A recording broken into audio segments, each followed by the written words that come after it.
Well, hello there. And today's short video is going to show you how I use, this is my first attempt, this is something that I'm doing spontaneously, how I'll be using an SEO tool called Semrush, which is one of the greatest around, and then combining what they can offer me as suggestions. Of course, they can help you even reach potential sites from which you can benefit. You can get backlinks.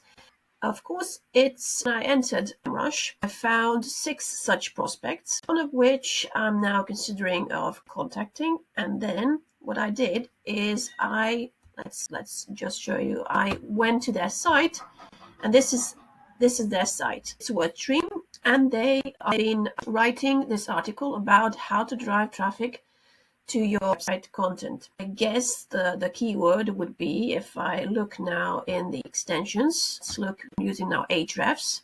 So you've heard Semrush and now Ahrefs. Let's see what the main keyword could be.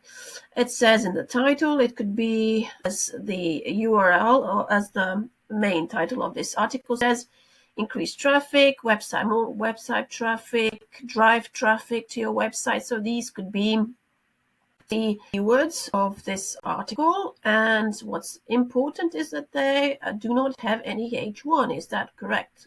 If yes, then they really are missing a lot.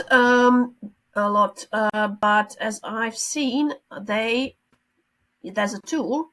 Another tool. This is the third tool. So Semrush, to see who you can contact, where you can get backlinks from. Send an email and try to communicate with those prospects. Then check out the article that they are writing about with the same keyword that you're also targeting, and then check their positions in the results. Now, there's a good way to do that. That's the SRP checker by SEO.ai. That's a good address where you can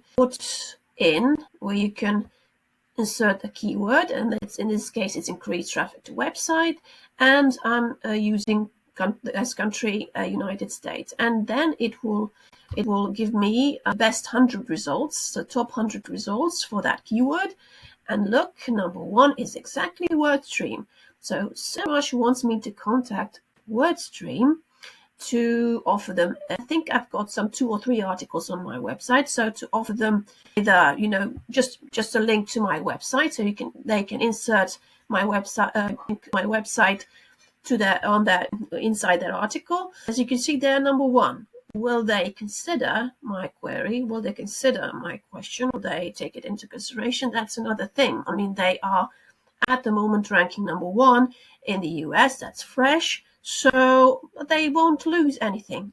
They could maybe do a service to me, or maybe I could give them some additional free articles for this service. Who knows? So let's get back to Semrush and let's see. Now you can see how this works. So if you go into Semrush in your account, you see that you can contact prospects, and it lists 6 of those, and within these 6 you've got WordStream. The article is from August 8th, so they could really use a refresh because it's now March 2025, so almost a year has gone by, but they are still number 1. So if I click on the button contact here, it will lead me to, of course, I've got to register Outlook, and then let's see. And then I will be able to write an email to them. I must sign in here next. Okay, I'll do that later on. So I could contact them and say, hey, I've got an article. Would you like to put a link to my website and maybe enrich your article? Because as you can see, they've got 39 ways to drive traffic to a website, and among them having a business blog. They use interesting resources. I'm also looking at them. Then focus on evergreen topics, irresistible headlines, also a way to increase traffic, invite someone to guest blog, visuals, and so on, incorporate video. Now, I've done a few articles on video, and maybe they could also give me give me an opportunity to appear here on the website. So that's something that you can consider if you've got a blog. That's why it's important to write long form content, as the WordStream says. Write long form content, and in order to drive more traffic to your website. That's one of the options. Thank you for watching.